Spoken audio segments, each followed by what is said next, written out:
Physics का एक छोटा टॉपिक है, मास, वॉल्यूम और वेट के डेफिनेशन के बारे में। बच्चों को इसमें बहुत दिक्कत आती है। बच्चे इसको एक ही समझते हैं कि मास, वॉल्यूम और वेट जो है वो तीनों एक ही है, बट तीनों में बहुत ज़्यादा डिफरेंस है। जैसे कि मास में सब समझते हैं कि आप सुने होंगे कि वहाँ पे बहुत बड़ा मास इकट्ठा हो गया, ठीक है, बहुत भीड़ इकट्ठी हो गई। तो मास का मतलब होता है कि भीड़, अमाउंट ऑफ पार्टिकल। किसी ऑब्जेक्ट्स में पार्टिकल का कितना अमाउंट है, कितना उसका मात्रा है, ठीक है, उसका नंबर कितना है, ये बताता है मास। तो मास क्या है? Number of particles present in any object. किसी ऑब्जेक्ट में पार्टिकल्स का कितना मात्रा मौजूद है वो बताता है मास, ठीक है। दूसरा है वेट क्या है? ये है ग्रेविटेशनल फोर्स, ठीक है, फोर्स ऑफ अट्रैक्शन।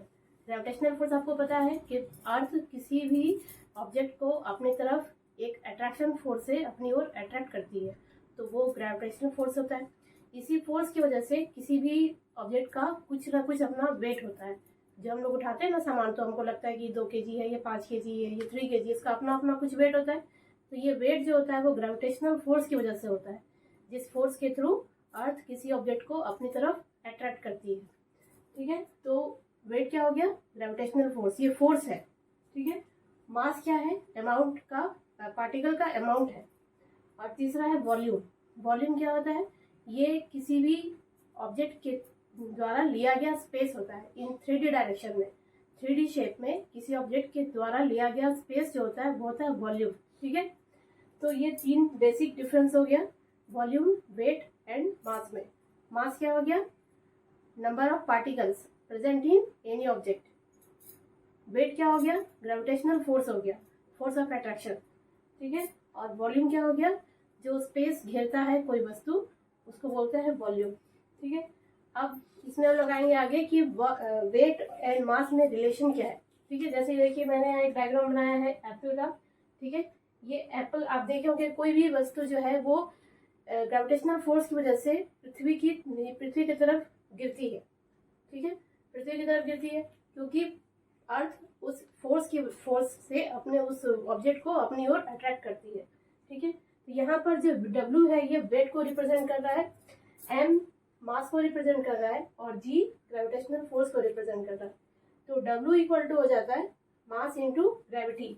अब यहाँ पर ये देखिए मास क्या है, अभी बताया हम कि पार्टिकल का अमाउंट है, ठीक है, ये कभी भी चेंज नहीं होता है, ठीक है। मास कभी भी चेंज नहीं होता है, लेकिन ग्रेविटेशनल फोर्स चेंज होता है। इसी वजह से, इसके चेंज होने की वजह से हर ऑब्जेक्ट का जो वेट होता है वो अलग अलग होता है, ठीक है। इसमें क्या चेंज नहीं होता है? मास चेंज नहीं होता।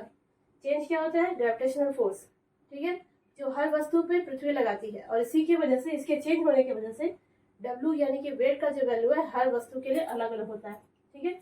यहाँ पे मैंने लिख दिया where M equal to mass of object, G gravitational force and G का वैल्यू होता है 9.8 मीटर पर सेकेंड स्क्वायर। अब इसके बाद इसमें एक पॉइंट और देखिएगा कि मास, यहाँ पे मैंने एक बनाया है कि मास इंक्रीज, ये जो एरो आप देख रहे हैं अपवर्ड, इसका मतलब होता है कि जब मास इंक्रीज होता है तो वेट भी इंक्रीज होता है, ठीक है। और फिर मैंने आपको बोला कि G का वैल्यू चेंज होता है। तो G का वैल्यू कब कब चेंज होता है? तो अर्थ पर जब आप पोल पर जाएंगे, अर्थ में जब पोल पर जाएंगे, आपने अर्थ का शेप देखा है ना, मान लीजिए ये अर्थ है और ये इसका 2 पोल है और ये बीच में ये सेंटर है, ठीक है। तो इस पोल पर G का वैल्यू सबसे हाईएस्ट होता है, ठीक है। और यहाँ पर सेंटर पे, मतलब सेंटर लाइन जो है उस पर G का वैल्यू कम होता है। तो जैसे G का वैल्यू यहाँ पे चेंज हो रहा है 3 जगह पर, यहाँ पे G का वैल्यू, पोल पर G का वैल्यू ज़्यादा होता है, सेंटर वाले लाइन पर G का वैल्यू कम होता है। इस वजह से यहाँ पर वस्तु का जो वेट होता है वो भी बदल जाएगा, ठीक है। सेम चीज़ आप यहाँ ले जाइए और यहाँ ले जाइए तो दोनों के वेट में बहुत डिफरेंस हो जाएगा। उसी वस्तु का वेट यहाँ पर ज़्यादा हो जाएगा और यहाँ पर कम हो जाएगा। तो इस वजह से G का वैल्यू बदलने से क्या होता है? वेट का वैल्यू भी चेंज होता है, ठीक है। मास इंक्रीज होने से वेट का वैल्यू भी इंक्रीज होता है, ठीक है। तो ये छोटा सा इंफॉर्मेशन था मास, वॉल्यूम एंड वेट के बारे में, और मुझे लगता है आप लोगों को बहुत अच्छा लगा होगा। और इसमें अगर कुछ भी आप अपना कुछ एडवाइस देना चाहते हैं, कोई अपना राय देना चाहते हैं, तो मेरे कमेंट बॉक्स में आप लोग ज़रूर इसको दीजिएगा, ताकि मैं अपने वीडियो को और भी अच्छा आपके लिए फ्रूटफुल बना सकूं और भी ज़्यादा आपके कॉन्सेप्ट को क्लियर कर सकूं।